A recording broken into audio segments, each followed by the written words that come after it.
I now recognize the ranking member, Mr. Goldman, for his opening statement. Thank you very much, Mr. Chairman, and thank you for convening this hearing in this now hallowed place, the Museum and Memorial for 9/11. I also just want to take note of my colleagues who are here as well, many from New York City and the surrounding suburbs, including New Jersey suburbs, all of whose districts have been were dramatically impacted by the 9/11 attacks. And of course, I am the representative of this district, this location, and I'm very grateful that although we have very many disagreements on a number of different things, we have bipartisan unity in supporting this site, this museum, the 9/11 World Trade Center health program, to make sure that we honor our commitment to the first responders and simply pay for their health care from their illnesses that have arisen from their heroic efforts following 9/11. I also want to thank our witnesses who are here today. We appreciate all of your work responding to and preventing terrorist attacks, and are very grateful for your presence here today.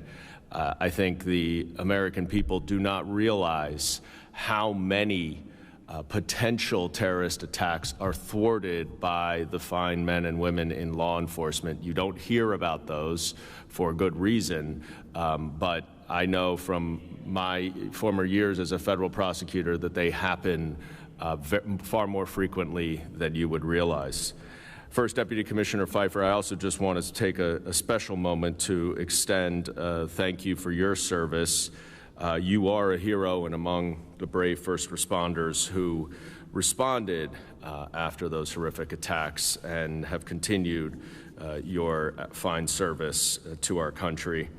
I'd also like to thank the Memorial and the Museum for hosting us today, providing the space.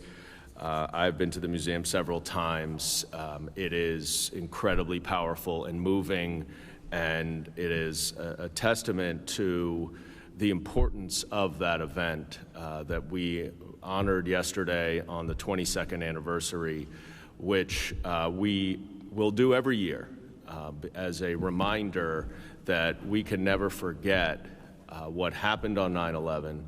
We can never forget those people around the world, those groups, those organizations who do not like us because we are, as the chairman said, the beacon of light of democracy. That day is etched into our collective memory as a day that brought this nation to a standstill, a day that showed the world the worst of humanity's capacity for hatred, but also the best of our resilience and unity as a city and as a nation.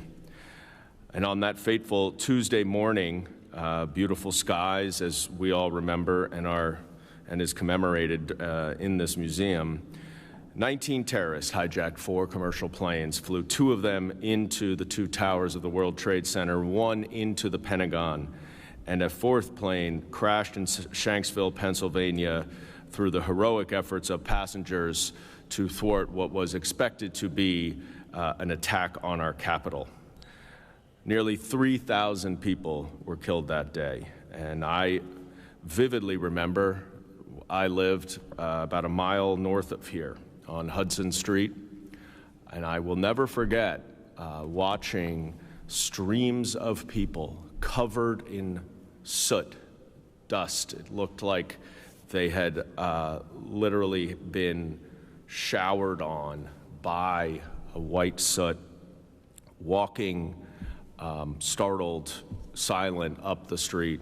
I will never forget the pile burning for weeks and weeks, the smell that just constantly emanated from it, the missing person signs that were put up all around downtown.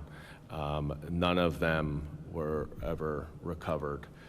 It is a day etched in many of our memories because I know many of us here have stories to tell, and it's a day that we can never forget. I'd also like to acknowledge the survivors and families of those who lost loved ones on 9/11 and who have continued to fight every single day for the truth, justice, and care that the New York heroes so deeply deserve. And those who are still suffering from illnesses, it is troubling, to say the least, that there were 343 members of the Fire Department of New York who perished that day. And since 9/11, there are now 341 who have died from 9/11 related illnesses. Those families, those survivors, need full transparency from the City of New York and from our government to make sure that they get the proper justice, accountability, and transparency that they need.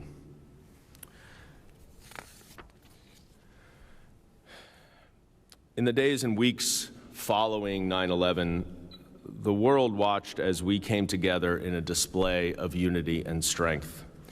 And the world joined us, joined America, our allies, to share in both the grief but also the resiliency. We have transformed this area now. We have rebuilt it, as is the American way. And the strength of our resiliency is a reminder of the mandate that we have to ensure that evil never triumphs over the American spirit, that our democracy and freedoms never succumb to those who want to undermine it, both from abroad and from within. The aftermath of 9/11 reshaped how our country had dealt with terrorism and ushered in a need to strengthen our nation's national security to ensure that such events never happen again. We have enacted new laws establishing the 9/11 Commission, 22 agencies that joined together to become the Department of Homeland Security, in what was the largest reorganization of the federal government since World War II. And as we remember 9/11, we must also reflect on the lessons it imparts, which is the need to continually strengthen our homeland against terrorist attacks. 9/11 revealed significant and fundamental security challenges. For example, emergency communications challenges were identified by the 9/11 Commission as a contributing factor in the death toll. There have been vast improvements in the last 22 years, including the creation of the First Responder Network Authority in 2012, which established a single nationwide broadband specifically for first responders, broadband network. And I hope to hear today from our witnesses how advancements in technology and communications have helped to improve the city's security as well as the nation's security. Another great resource that was developed after 9/11 were the Department of Homeland Security's grant programs, which provided dedicated funding to cities like New York to help build and strengthen defenses against terrorism. We have programs now like the Urban Area Security Initiative and the State Homeland Security Grant Program to assist in ensuring that first responders have the resources they need to defend their communities. So many cities, including New York and Washington, rely on these resources. And I know my colleagues here commit to doing everything we can to ensure that these resources remain sufficient and robust to stem any future terrorist attacks. It is my hope that we use this hearing to commemorate the memory of the victims and the bravery of the first responders. This is my home. It is an honor to be here for this hearing to discuss how we are going to keep our city, New York, strong.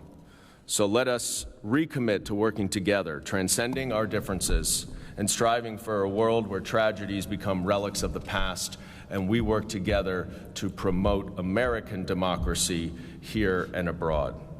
And I look forward to discussing all of this with our witnesses today. I thank the chairman again, and I yield back.